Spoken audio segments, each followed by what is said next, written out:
Oke, kita melanjutkan lagi menjurnal ya, jadi masih belum selesai. Sekarang kita langsung masuk ke tanggal 22. Tanggal 22 menjual barang dagangan secara kredit. Berarti ini sama dengan jurnal yang tanggal 11 ya. Sama ini. Bisa dikasih kode, dikasih warna juga silakan. Mau kasih sama warnanya. Ini kalau menjual barang dagangan secara kredit berarti masuk ke jurnal penjualan atau S dan masuk ke subsidiary ledger khusus AR ya. Ini ada W-Rhymes, ada G-Dux.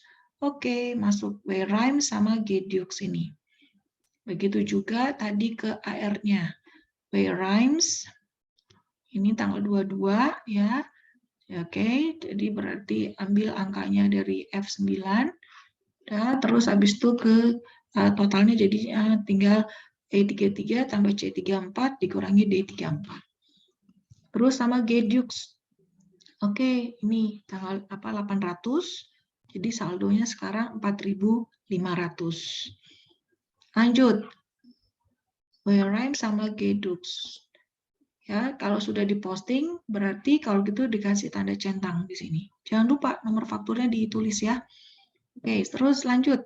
Tanggal 23, mengirim cek untuk melunasi utang. Oke, kita lunasi utang ke Elkin sama ya. Kalau melunasi, namanya melunasi harus lihat ke buku besar pembantu.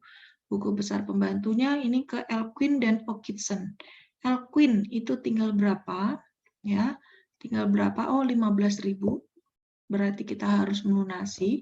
Terus habis itu sama Elkin berarti 15.000. Ini dari sel berapa ini? E29. Oke.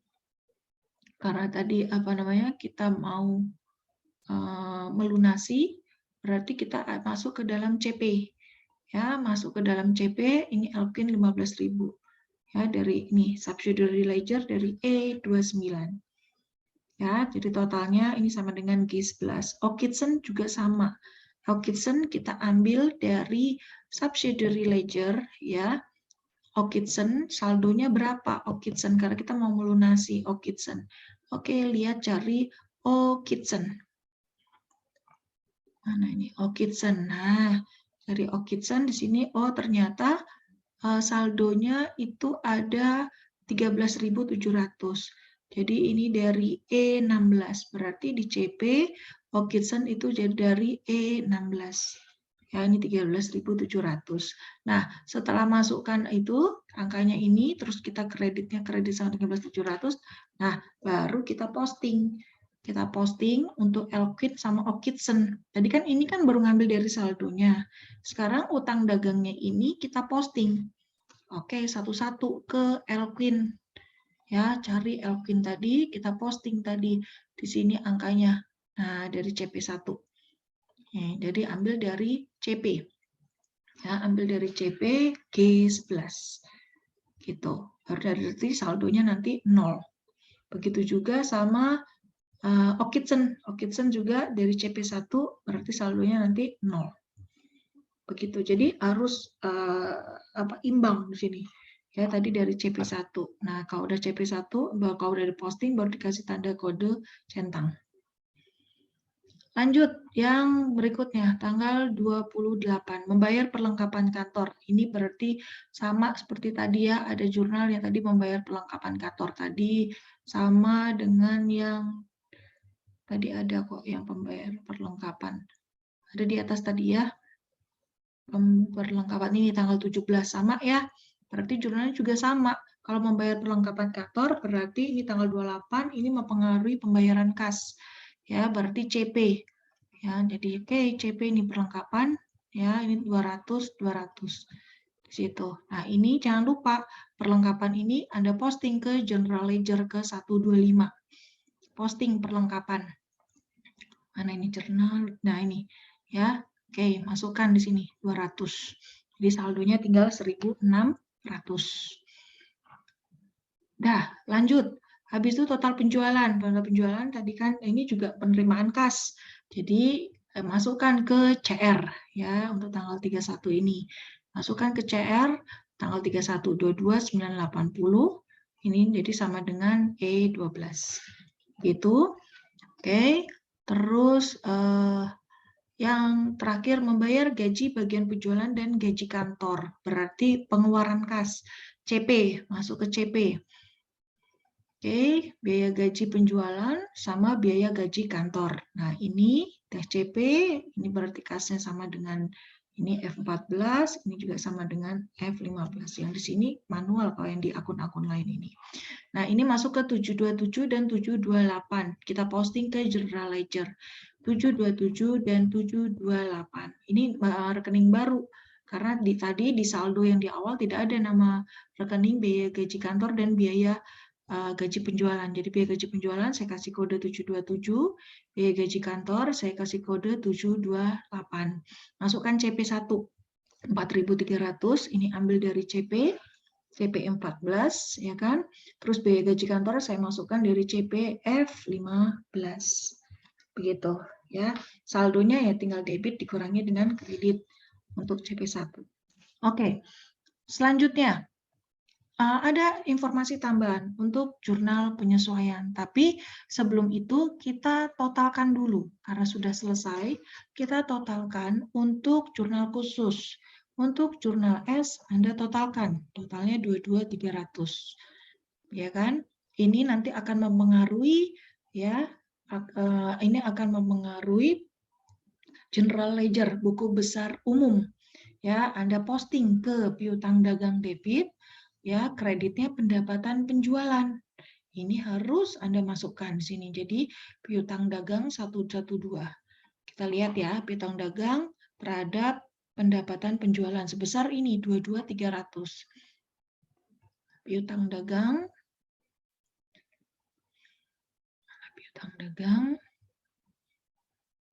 ini 22.300 Anda masukkan. Ya, jadi dari tadi jurnal S ya. Jadi saldonya sekarang 35060. Terus habis itu sama pendapatan penjualan. Pendapatan penjualan ya dari jurnal S nih 22.300 di kredit. Gitu. Jadi saldonya 22.300. Jangan lupa itu. Ya, jurnal S sudah diposting. Berikutnya jurnal CR. Jurnal CR ya, Anda posting itu total yang di bawah ini. Ya, total yang di bawah ini berarti kas. Kas ini 101. Ya, kas 101 sebesar 68230. Masuk ke General Ledger kas. Nih, 68230 tadi ngambil dari CR. Gitu, ya. Totalnya jadinya saldonya jadi 1980. Dah, terus langsung tadi habis kas apa? Piutang dagang 12.060. Oke, cari ke General Ledger piutang dagang. Ini masukkan angka 12.060 dari CR tadi. Oke, nah jadi saldo akhirnya berapa piutang dagangnya? 23.000. Benar nggak itu 23.000? Kita bisa cek. Ini kan adalah akun kontrolnya, ya kan? Akun kontrolnya ini itu untuk mengecek apakah sama dengan subsidiary ledger, ya kan? Apakah sama dengan subsidiary ledgernya? Kita cek 23.000. Coba kita lihat saldo nih. Ini ada saldo 4.500. Berarti kita tambahkan ini sama dengan 4.500. Ditambah, mana ada lagi nggak saldo nih? M-Hall. Ya, terus ditambah long ini 0, nggak ada saldo. Where rhymes. Nah, ditambah mana lagi nih? M-Visor. Coba kita cek benar nggak saldonya nih. Ternyata saldonya benar 23.000. Jadi dari semua yang ini masih ada saldo ternyata 23.000. Berarti kita samakan dengan akun kontrol tadi General Ledger sama. Itu kalau tidak sama berarti ada jurnal khusus yang salah atau postingnya juga salah. Oke, dah. CR sudah balance, sudah sama ya. Oke, tadi AR-nya tadi saya hanya menjumlahkan yang ada saldonya saja. Oke, ini saya delete aja. Tadi hanya ngecek aja. Terus apalagi? Piutang dagang udah selesai. Sekarang pendapatan penjualan 56170. Pendapatan penjualan. Masuk ke General Ledger. pendapatan. Cari. Nih, 56170. Kita tadi posting dari CR1. Jadi saldonya menjadi 78470 ya. Jadi saldo ditambah kredit dikurangi dengan debit. Oke, sudah selesai pendapatan penjualan. Lanjut, berarti CR udah selesai. Udah kita posting semua. CR udah kita posting semua. Lanjut sekarang yang P. Ya. P ini kita posting pembelian sama utang dagang. Ingat ya, kalau metode metode per periodik, debitnya itu bukan sediaan, tapi debitnya pembelian. Pembelian pada utang dagang. Pembelian kita kasih nama kode rekening 501 ya. Pembelian. Cari pembelian. Ini pembelian 501, masukkan tadi dari jurnal P 52.300. Terus tadi sama apa tadi? Sama piutang. Pembelian sama piutang dagang. Oke, mana piutang dagang? Di atas kan tadi piutang pembelian. Nah, itu tadi dari jurnal apa sih? Oh, utang, sorry. Pembelian pada utang. Oke, cari utang. Nah, ini utang. Berarti sini totalnya berapa? Dari jurnal P 52.300. Dari P F13. Oke, ingat jangan lupa dikasih kode ref-nya P1. Terus ini total saldonya jadinya 72.100. Oke, P sudah selesai. Ya, sekarang CP. CP tadi kita sudah memposting yang untuk rekening-rekening yang di debit sudah selesai tadi kan. Nah, sekarang kita posting kalau rekening di debit itu kan tadi per item, per rekening. Nah, kalau yang total nih utang dagang, ini kita langsung masukkan totalnya saja, utang dagang sama kas. Berarti utang dagang 48.700 sama kas 58.530. Sebenarnya kalau misalnya Anda bandingkan, ini kan debit, total debit sama debit, ini 9830 tambah 48700, itu sama aja dengan 58530. Berarti kan sebenarnya balance nih, jurnal pembayaran kasnya. Oke, kita masukkan dua utang dagangnya 48700. Sesuai dengan angka yang di atas.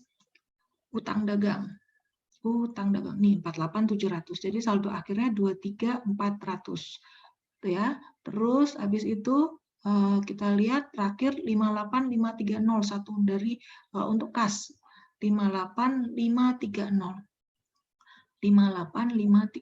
masukkan nih kas nih 58530. Jadi saldo kas akhirnya berapa? 42450. Nah, sekarang kita mau cocokkan antara subsidiary ledger utang dagang dibandingkan dengan akun kontrol utang dagang.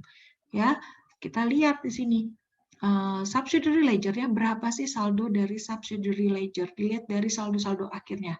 Oke, ini 0, nggak usah dijumlahkan kalau 0. Ini juga 0, Markov 0. Queen masih ada, yuk berarti sama dengan di 12.500 kita tambahkan dengan ini Zapfel masih ada saldo, terus tambahkan lagi, siapa lagi? J Liota. Kita lihat angkanya sama nggak? Nih, 23.400. Itu yang di subsidiary ledger. Kita cek bener nggak tadi yang akun kontrolnya utang dagang itu 23.400. Lihat di sini. Utang dagang. Nah, ini 23.400.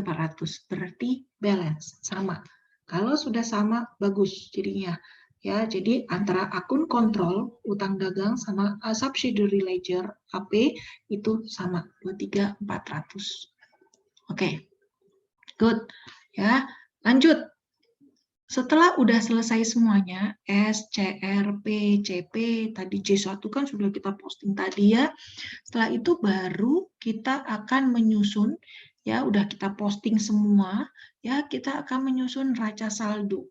Berarti tadi ada penambahan beberapa rekening ya. Ada penambahan beberapa rekening, tadi misalnya ada retur, ada pembelian, ya kan? Ada kos angkut, ada biaya gaji penjualan, ada biaya gaji kantor, ya kan? Ada biaya sewa, itu ada beberapa rekening yang kita tambahkan, ya. Oke, berarti Anda masukkan ini saldonya sesuaikan dengan buku besar umum, general ledger. Ya, jadi misalnya nih kas Anda masukkan ambil 42.450, itu kan ambil dari angka kasnya. Nih 42 450 gitu. Jadi berarti tadi apa, sama dengan general ledger dari G19. Terus piutang dagang 23 itu ambil dari mana? Dari general ledger yang piutang dagang 23 gitu. Terus apalagi 42 ini piutang wesel itu dari di sini G30. Bener nggak G30 tadi? Ini piutang wesel G30. Begitu semua ya. Jadi nanti semuanya itu Anda masukkan ke dalam neraca saldo dari yang sudah jadi di situ. Ya. Oke, berarti nanti totalnya ya setelah kita totalkan di sini menjadi 199270. Ini juga 199270. Begitu ya. Jadi kalau Anda lihat ini urutannya seperti itu. Ini semua Anda ambil dari general ledger. Ya, kalau yang debit di debit, kalau yang kredit di kredit di situ. Oke, kita lanjutkan sekarang ke jurnal penyesuaian. Jurnal penyesuaian kita masuk ke part yang berikutnya. Oke, kita langsung masuk ke part berikutnya. Terima kasih.